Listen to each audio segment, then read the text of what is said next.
तो इस वीडियो में मैं आपको प्रीवियस ईयर के क्वेश्चंस को कराने वाला हूं एनालॉजी का, सादृश्य का। तो ये वीडियो पूरा देखते रहें और इस चैप्टर में जितना ही ज़्यादा आप क्वेश्चंस पढ़ेंगे उतना ही ज़्यादा आपको समझ में आएगा। तो चलिए हम पहला क्वेश्चन से शुरुआत करते हैं। पहला क्वेश्चन कह रहा है जैसे किसी गाय के लिए बछड़ा है वैसे ही किसी बकरी के लिए क्या है। देखिए गाय के बच्चे को क्या बोलते हैं, बछड़ा बोलते हैं। वैसे ही बकरी के बच्चे को क्या बोलते हैं, मेमना। तो इसका आंसर क्या हो जाएगा, मेमना।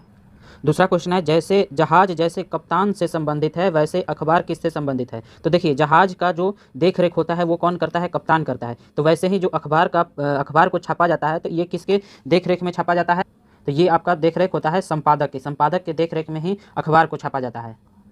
देखिए सचिन तेंदुलकर जिस प्रकार क्रिकेट से संबंधित है उसी प्रकार सानिया मिर्जा किससे संबंधित है। तो सचिन तेंदुलकर क्रिकेट खेलते थे, उसी तरह सानिया मिर्जा क्या खेलती थी, तो सानिया मिर्जा हमारे टेनिस खेलती थी। तो देखिए अगला क्वेश्चन है जिस प्रकार मैराथन दौड़ से संबंधित है उसी प्रकार शीत निष्क्रियता निम्न में से किस संबंधित है। तो देखिए मैराथन एक लंबी दौड़ होती है, मैराथन क्या होता है, एक लंबी दौड़ होती है। उसी प्रकार शीत निष्क्रियता क्या होती है, तो एक लंबी निद्रा होती है। ये आप याद रखिएगा। अगला देखिए जिस प्रकार क्रिया का संबंध प्रतिक्रिया है, मतलब अगर कोई क्रिया किया जाता है तो उसके बाद होता है उस क्रिया का प्रतिक्रिया। उसी प्रकार उकसाना से संबंधित है। अगर किसी को हम उकसाएंगे, मतलब कि उकसाएंगे तो उस पर क्या होगा, प्रभाव पड़ेगा। उसका क्या होगा, प्रभाव। तो प्रभाव का यहाँ पर अनुक्रिया यहाँ पर सही होगा, प्रभाव को ही अनुक्रिया करते हैं। मतलब हम किसी को उकसाएंगे तो उसका फिर प्रभाव होगा। अब देखिए दयालु परोपकारी और पूछ रहा है यहाँ पर क्या होगा, फिर आपका आता है विलापी। तो जैसे दयालु और परोपकारी ये दोनों एक जैसे होते हैं वैसे ही जो दुखी होता है वही विलाप करता है। दयालु जो होते हैं वही दूसरों की मदद परोपकारी होते हैं, वैसे ही जो दुखी होता है वही हमारे विलापी होते हैं। तो इसका आंसर क्या हो जाएगा, दुखी। दुखी ही हमेशा रोते रहते हैं, विलाप करते रहते हैं। देखिए चार मीनार, भारत, पिरामिड और यहाँ पर क्या होगा ये हमें बताना है। तो जैसे चार मीनार ये हमारा भारत में है, वैसे ही पिरामिड कहाँ है, मिस्र में। अब देखिए अखरोट, सैल, केला और यहाँ पर क्या होगा। देखिए अखरोट जैसे सैल से, मतलब सैल हो गया, मतलब कि वो जो अखरोट का कवर होता है, जैसे ये अखरोट है तो इसके ऊपर से ये हमारा क्या है, सैल है, मतलब कवर है। तो वैसे ही केले में क्या होता है, केला जो अंदर रहता है इसके ऊपर भी एक कवर रहता है जिसको हम क्या बोलते हैं, छिलका। क्या बोलते हैं, छिलका। तो इसका आंसर क्या हो जाएगा, ए, छिलका। देखिए कुत्ता, डाबरमैन, मछली और यहाँ पर क्या होगा ये बताना है। तो ये काफ़ी लोगों ने गलती आंसर किया था क्योंकि ये जो है याद करने वाला ही पोर्शन हो जाता है जिसको आपने जानते नहीं है क्योंकि पढ़ा नहीं है। तो देखिए कुत्ते का एक प्रजाति होता है डाबरमैन, याद रखिएगा कुत्ते का एक प्रजाति होता है डाबरमैन। वैसे ही एक मछली का प्रजाति यहाँ पर होता है सैलमैन। तो याद रखिएगा कुत्ते का एक प्रजाति होता है डाबरमैन, वैसे ही मछली का एक प्रजाति होता है सैलमैन। तो इसका आंसर हो जाएगा बी। देखिए कार, ड्राइवर, हवाई जहाज और यहाँ पर पूछ रहा है जिस प्रकार कार को ड्राइवर चलाता है उसी प्रकार हवाई जहाज को कौन चलाता है, तो पायलट। ऑप्शन सी सही होगा।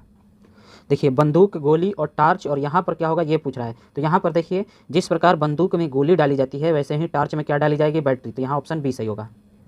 अब देखिए वानर, बड़बड़ाना, ऊँट और यहाँ पर क्या होगा। तो जिस प्रकार वानर जो है ये बड़बड़ाते हैं उसी प्रकार ऊँट क्या करते हैं, गुरगुराते हैं। तो ऑप्शन ए सही हो जाएगा। तो अगला क्वेश्चन है भविष्यवाणी, भविष्य, खेद और यहाँ पर क्या होगा ये पूछ रहा है। तो देखिए इसमें देखिए थोड़ा सा सोचना है। जैसे हम भविष्य के लिए भविष्यवाणी करते हैं तो हम खेद कब करेंगे, जब हम अतीत में कुछ गलती या कुछ ऐसा गलत किए होंगे तभी तो हम खेद जताएंगे। तो ये क्या हो जाएगा, अतीत के लिए खेद करते हैं। भविष्य के लिए भविष्यवाणी करते हैं, अतीत के लिए हम क्या करते हैं, खेद। अब अगला देखिए विरोधी, शत्रु, विपत्ति और यहाँ पर क्या होगा ये हमें पूछा है। तो देखिए यहाँ पर देखिए कि जैसे ही शत्रु क्या होता है, हमारा विरोधी होता है, वैसे ही हमारा कठिनाई जो है ये हमारा विपत्ति का दिन होता है। कठिनाई क्या होता है, विपत्ति का दिन होता है। तो कठिनाई के यहाँ पर क्या आ जाएगा, कठिनाई। देखिए उष्मा, कैलोरी, ध्वनि और यहाँ पर क्या होगा ये हमारा पूछ रहा है। तो देखिए जैसे कि उष्मा की जो मात्रक होती है यानी कि एसआई यूनिट होती है वो कैलोरी होती है। तो ध्वनि का जो एसआई यूनिट होता है ये हमारा मात्रक होता है, वो होता है डेसिबल। तो इस टाइप के क्वेश्चन भी पूछे जाते हैं। यहाँ पर देखिए जीवाश्म विज्ञान, जीवाश्म और कपाल विज्ञान क्या होगा यहाँ पर। तो जिस प्रकार हम जीवाश्म का अध्ययन जीवाश्म विज्ञान में करते हैं, यानी जीवाश्म विज्ञान में हम क्या चीज़ का अध्ययन करते हैं, जीवाश्म का, उसी प्रकार कपाल विज्ञान में हम क्या चीज़ का अध्ययन करते हैं, तो ये हमारा होता है कपाल का, यानी कि खोपड़ी का। ऑप्शन डी सही। देखिए यहाँ नॉटिलस, मछली, चैती पक्षी और यहाँ पर पूछ रहा है कि क्या होगा। तो देखिए यहाँ पर जो है नॉटिलस जो है ये आपकी मछली की एक प्रजाति है। नॉटिलस क्या है, मछली की एक प्रजाति है। वैसे ही बत्तख की एक प्रजाति होती है चैती पक्षी। चैती पक्षी किसकी प्रजाति है, बत्तख की। तो ऑप्शन सी सही हो जाएगा। तो देखिए अगला क्वेश्चन है पोशाक, दर्जी। तो पोशाक, दर्जी, तो यहाँ पर क्या होगा, उसके बाद बढ़ई। तो जैसे दर्जी पोशाक बनाता है तो बढ़ई हमारा क्या बनाता है, तो बढ़ई हमारा फर्नीचर बनाता है।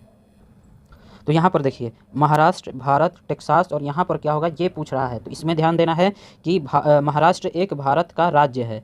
महाराष्ट्र एक क्या है, भारत का राज्य है। उसी प्रकार टेक्सास एक जो है यूएसए का राज्य है। कहाँ का राज्य है, यूएसए का। तो इस प्रकार से भी क्वेश्चन पूछे जाते हैं। तो इसका ऑप्शन हो जाएगा डी। ये क्वेश्चन देखिए, हृदय कार्डियोलॉजिस्ट, हृदय हृदय जो है कार्डियोलॉजिस्ट। तो वृकक किससे संबंधित, वृकक जो है किडनी कहा जाता है। ये हिंदी प्योर लिखा है। तो वृकक को यहाँ पर समझ लीजिए कि इसको क्या कहा जाता है, किडनी। तो जैसे हृदय को डॉक्टर को कार्डियोलॉजिस्ट बोलते हैं, वैसे ही वृकक के डॉक्टर यानी किडनी के डॉक्टर को क्या बोलते हैं, नेफ्रोलॉजिस्ट। तो याद रखिएगा कि नेफ्रोलॉजिस्ट जो होते हैं ये हमारे वृकक के डॉक्टर यानी किडनी के डॉक्टर होते हैं।